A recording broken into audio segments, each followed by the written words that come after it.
Hey Ken, this is Greg, and it's Thursday, what is the day? It's January 13th, year 2022. I want to talk to you about what we talked about. We were in my English class today, To Kill a Mockingbird. We read chapter 5, and these are the points that I made with the students.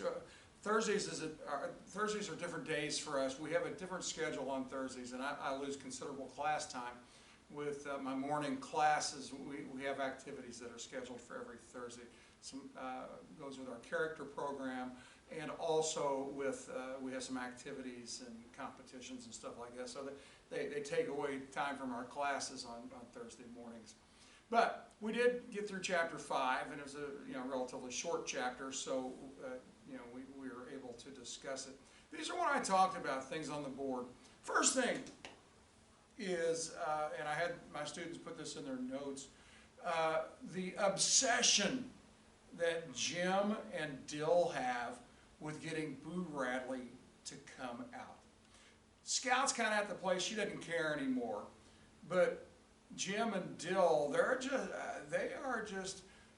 they cannot be satisfied unless they get Boo Radley to come out of his house. Now, the reason that I pointed this out to the kids, and I didn't tell them the answer to this because I didn't want to take things away from them, there is a tremendous bit of irony at the end of this book concerning Boo Radley coming out and Jim and Dill. And I'm not really sure how I worded it with the kids. I didn't give anything away whatsoever, but I just told them to remember it. And at the very end of the book, I was going to talk to them about something. I can tell you, because I know you've read the book before, the irony in all this, Jim and Dill's, again, obsession with wanting to see Boo Radley and see his blood-stained hands where he caught and ate all the squirrels and the whatever else he ate, cats he could catch. And they want to see the big tall guy and gashes all over, big gash on his head, and big fangs and everything. And they just, 10-year-old boy and an almost 7-year-old, well, I guess at this time it was 11 and 7-year-old boys. We know how kids are, especially boys. I mean, they were tremendously interested in getting Boo Radley to come out. However, at the end of the book, Ken, when Boo saves Jim and Scout from death, from being killed by Bob Ewell, who is the only one of those 3 children who actually got to see Boo Radley? It was Scout. She didn't even care anymore. Jim and Dill, they couldn't be satisfied until they got to see him. And at the end of the book, Dill was gone. It was during school year, so he wasn't in town. And Jim was unconscious. And he wasn't even awake when Boo Radley saved him from the clutches of Bob Ewell. So tremendous bit of irony in there, and that's why I wrote this on the board, that Jim's and Dill's obsession with getting Boo Radley to come out, because some things in life, I'm sure you've noticed before, sometimes we kind of have obsessions with things, and the harder we try, the farther away it seems to get. And then when we just give it up at some later point, we get it without even trying for it or working for it. And that's the ways God deals with us sometimes. But anyway, that's why I pointed that out. That's why I had this on the list.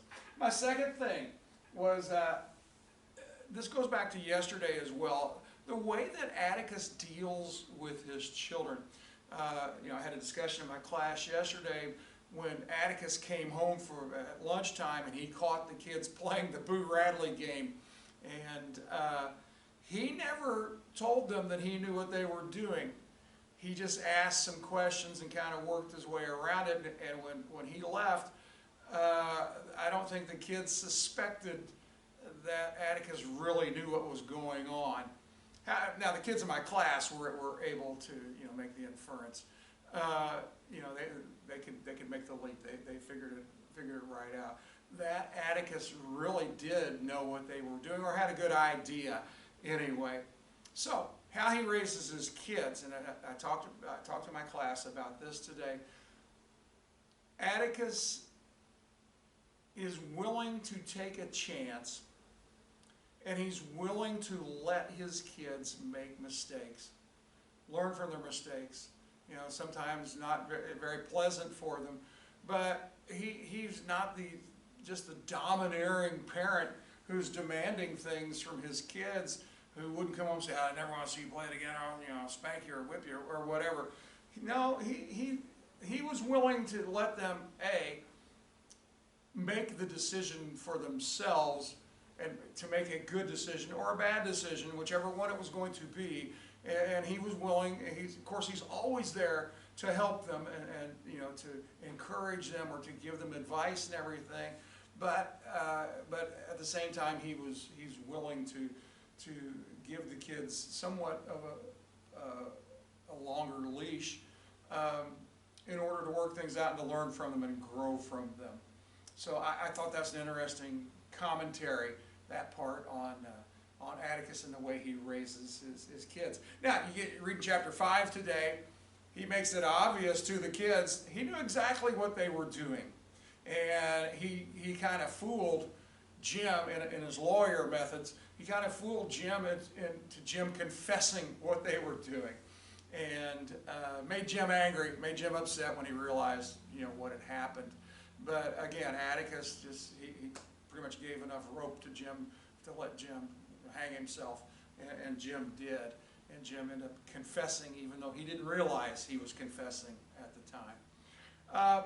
Last part of that chapter, or a part of that chapter, Scout is now spending her summer days with Maudie Atkinson, one of the neighbor women, and because Jim and Dill are excluding Scout from many of the things.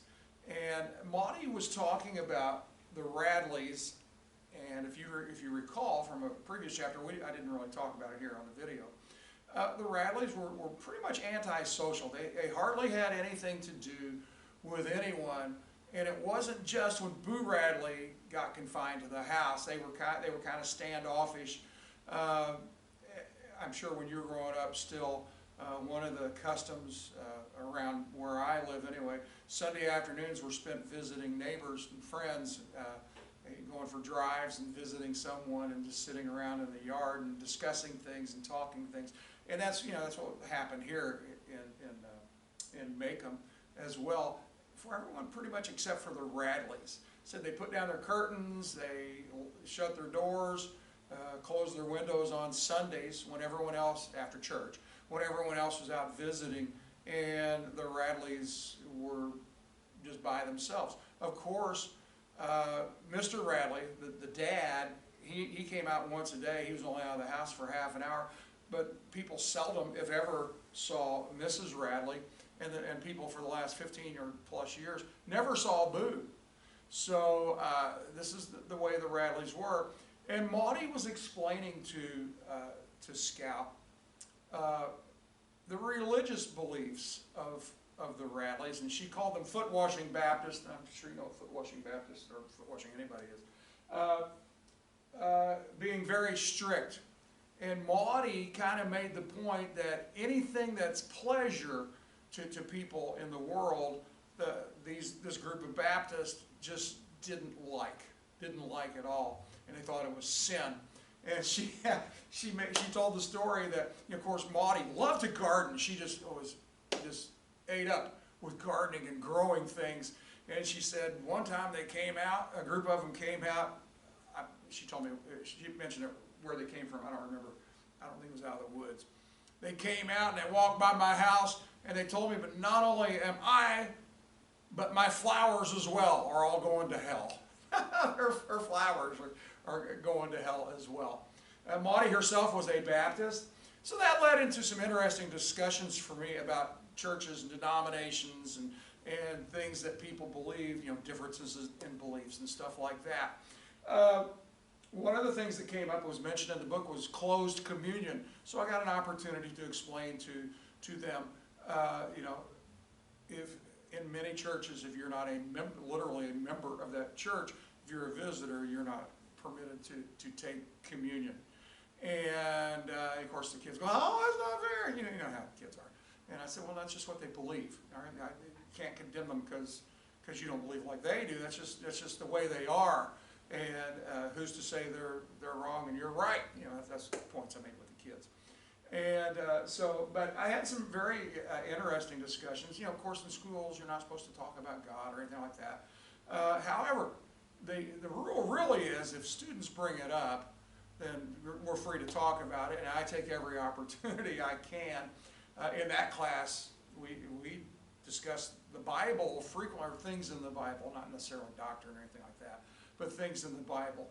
And we discussed a few other things, not from the book, but from biblical things that kids had questions about today. And fortunately, I was able to answer their questions. So, I put this on the board because it just led to some interesting discussions in class. Last thing I want to point out was Maudie's testimony concerning Atticus. Obviously, she thinks the world of Atticus, and you've read the book. You know that everybody else does too. They respect him. They honor him for his beliefs, even though some of his beliefs contradict what almost everybody else in the community, especially concerning blacks.